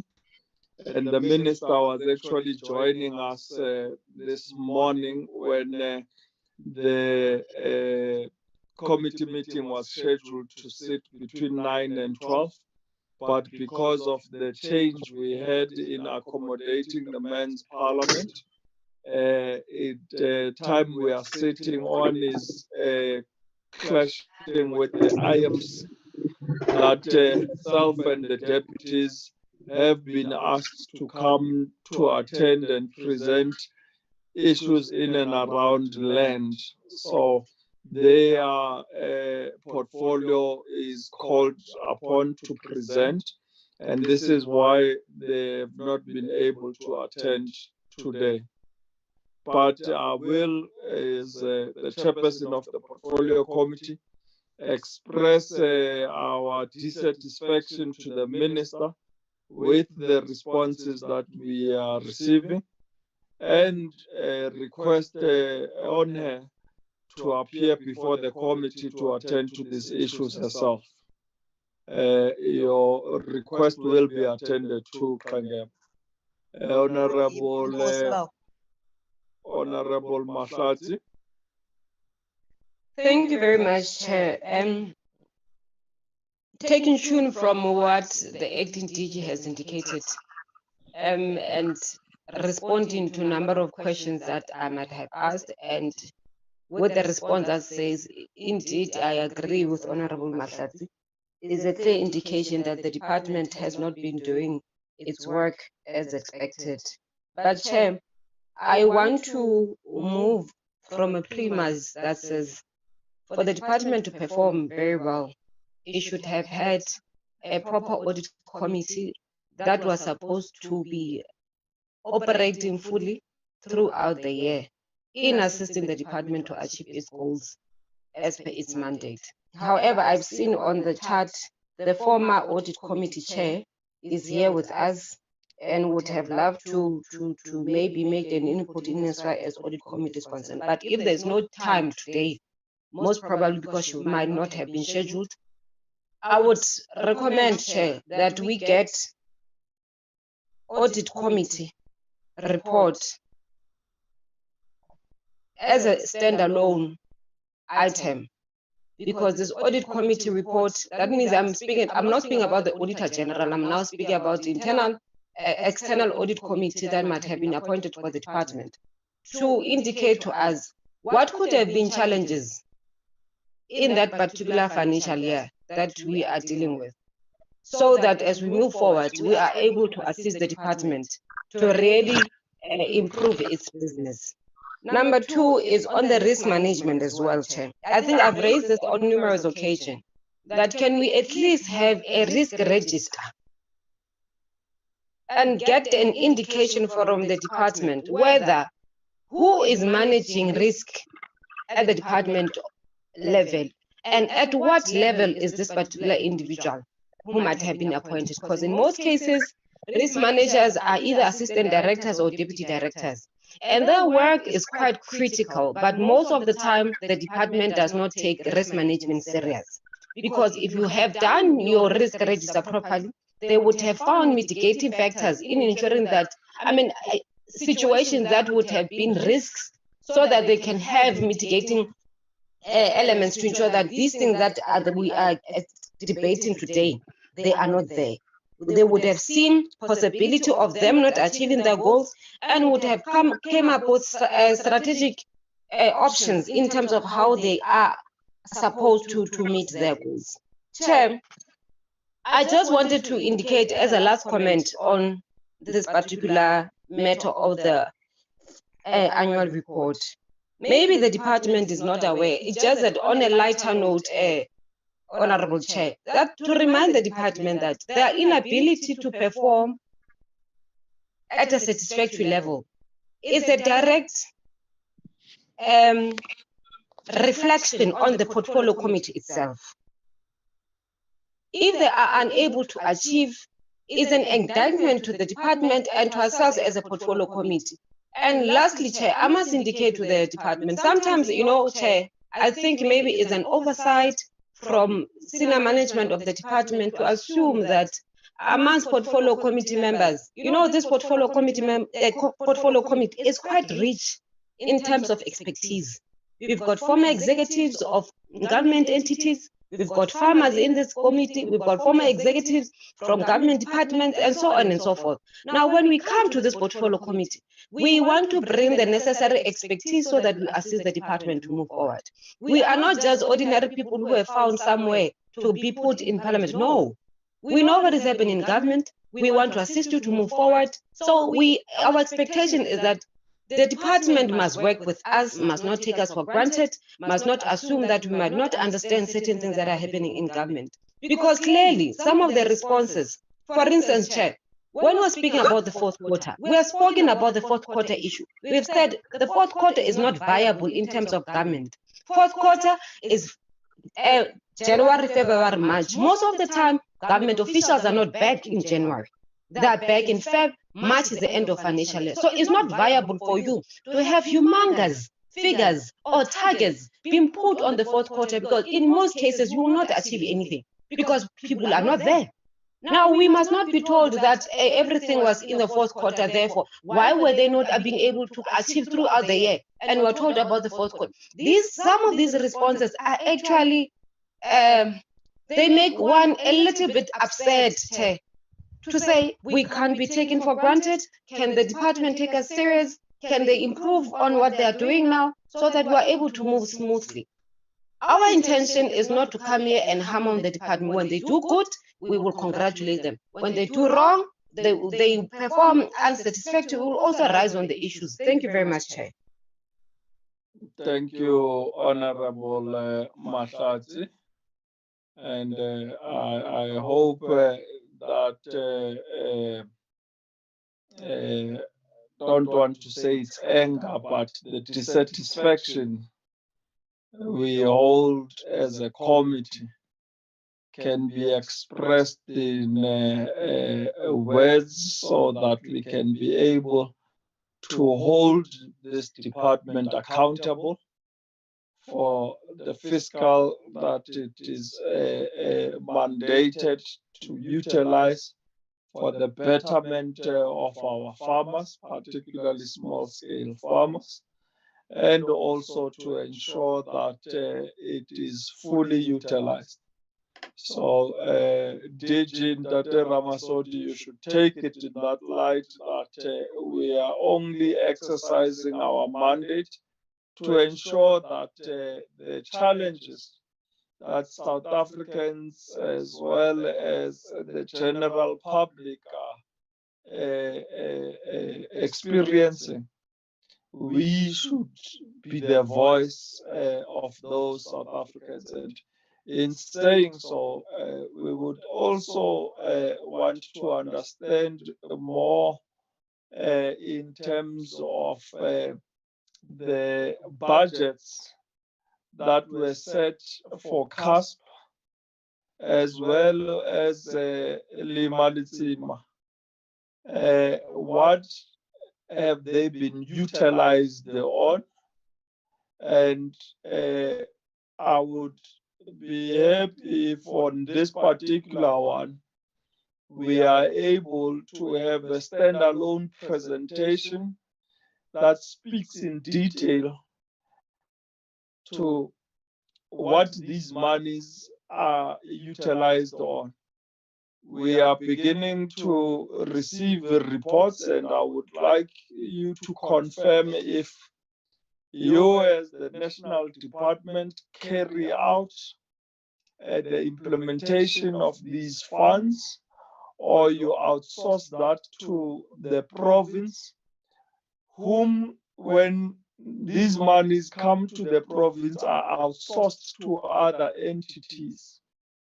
For example, what is the role of ADA in KwaZulu-Natal? And the monies that are supposed to be utilized by the provincial department, why are they handed to ADA in terms of farmer support? Because then on our side as a committee, we are limited into holding to account entities like ADA because our responsibility is to the committee and its provincial departments. And again, similarly to the Eastern Cape, what is the role of the Eastern Cape Development Corporation, that monies of CASP and Lima Litsima are directed to, and thus we are limited in engaging as to what these monies have actually done, because I would believe that the province is supposed to identify farmers that are supposed to be beneficiaries to this and ensure that those monies are spent into supporting those farms. But now when those monies are put into another entity that is not really falling under our mandate, how are we to then make sure those monies are accounted for? Let me hand over to yourself, Ndate Ramasodi, for your responses, and we can be able to wrap up this session on the annual report of the former Department of Agriculture, Forestry and Fisheries. We are aware, honorable members, that issues of forestry and fisheries sit elsewhere with now the Department of Environmental Affairs, and therefore it is the Portfolio Committee of Environmental Affairs that has been charged to look into issues of forestry and fisheries. Tate Ramasodi, you may go ahead. Thank you, Chair. Maybe let me start where Chair has indicated. He would like to have a report on CASP and ILIM and also the subsidiaries that are there. We will ensure that we come through and make a presentation on that, Chairperson. On the issues around how, as a department, we are going to look at the planning part, I think that I've reflected, Chairperson, in terms of the current work that we are doing on the Agriculture and Agro-Processing Master Plan, which we will share with you once we are through with the consultative phase with labor, business, and also civil society. Regarding the issues that were raised by Honorable Mahlatsi on the audit committee report, that report was forwarded, Chairperson, and I agree. When Chair takes that report, I think it will reflect in terms of the work that was done by the audit committee, and they had shared the report as guided by the Chair previously, that as and when we appear, the Chair of that audit committee should also appear with us. The issue around the risk register, yes, there is a risk register for the new department, and even in the old department, there is a risk register at two levels, at the strategic level and also at operational level, so they are there. In the old DAFF, risk was under a director, but in the new department, we have got a chief director risk. So risk is at a very high level, at the same level as audit, Honorable Mahlatsi. There's an issue that was raised around Honorable Steyn on the working of the department, who was working during that period, and I should on record even indicate Ms. Steyn on the work that was done by the department, that some of us worked during that period. But what we will do is that we will send through, as requested at the last meeting, a full report in terms of who was at work during that period, because we had clearly delineated each and every branch had people who were outlined as essential services. The issue that we need to raise is that we will also have to get from provinces the essential services that were in provinces. That I will have to ask Dr. Moeng, just to ensure that all provinces would submit to the portfolio committee those who were working during the period under lockdown, broken down in terms of the levels that were there. Chairperson, I think those were the questions that were posed. We will await for the Chair to guide in terms of the next processes. Thank you very much, Chair.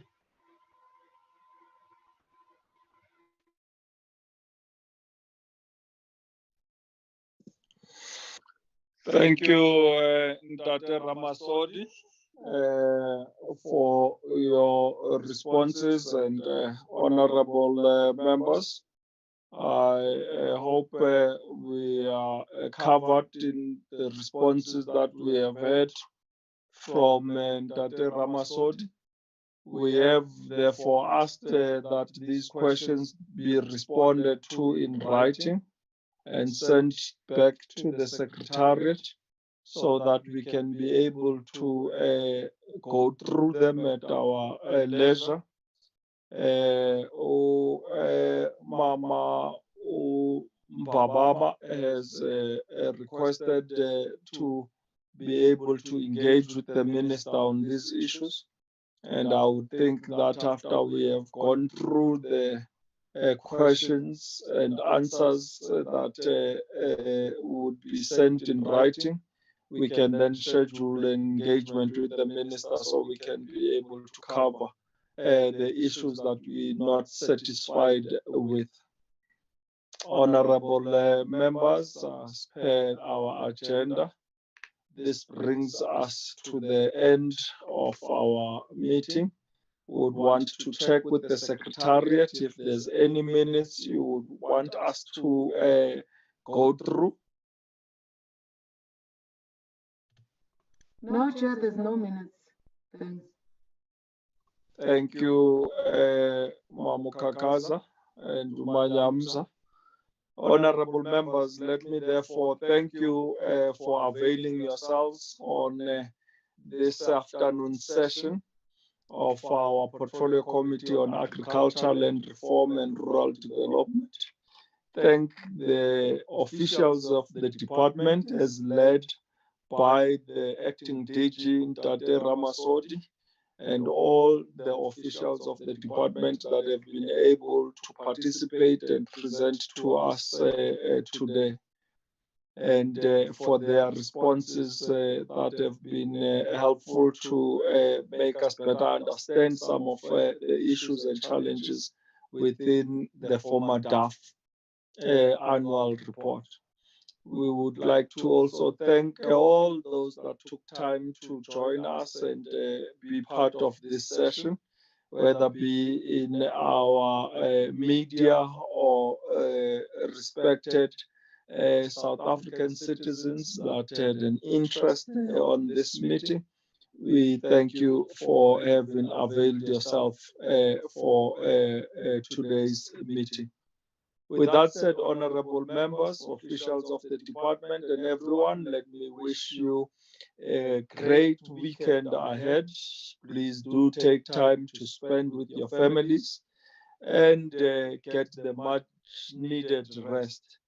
Most importantly, please stay safe as COVID numbers continues to rise and are of concern, particularly to people like myself, Honorable Stein, Honorable Trete, and Honorable Mbabama, hailing from the Eastern Cape, where numbers seemingly are soaring upwards.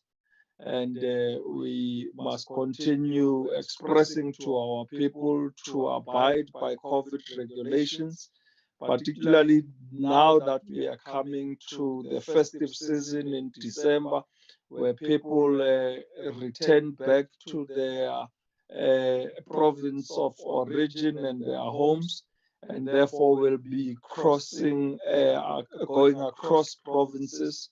Let us be the voices and advocate for our people to ensure that they abide to COVID regulations and protect themselves, must sanitize, wear our mask, and continue to keep social distancing. With that said, please have yourself a splendid weekend ahead. I thank you. Enkosi Chair, you also and the boys have a good weekend. Thank you. Bye. Thank you, Chair. Thank you very much, Chair. Thank you. Have a great weekend, colleagues, and bye. Bye. Sure, thank you. Bye.